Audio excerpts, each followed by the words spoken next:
Yo, tuko na nani hapa? Tuko na Shadi. Shadi, nataka nikuulize swali moja. Kati ya Toxic na Brooklyn Boys unapenda kina nani? Toxic. Mbona unapenda Toxic? Venye yako man, madoba zake, kila kitu. Ukielewa doba ndio utajua, utamtambua. Ukielewa, hebu tuambie doba yake moja yenye unapenda. Doba yake moja. Inawezekana niseme Sick. Sick? Unapenda Sick sana? So kuna beef ya Toxic na Brooklyn Boys na Toxic ndo alianzisha beef. Wewe unaona hiyo beef inaenda wapi? Lazima Toxic ashinde. Umesikia hiyo ngoma ya Toxic amedrop jana inaitwa Bad Everyday, umesikia? Bado tumekuwa chuo.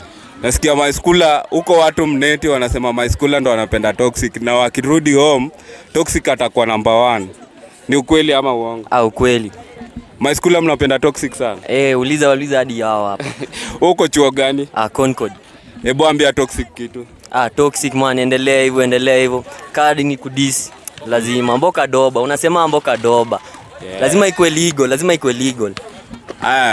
Na unataka hiyo beef zao zikuwe healthy ama washindo wamepigana? Healthy man, healthy. Ikuwe bus to bus ama?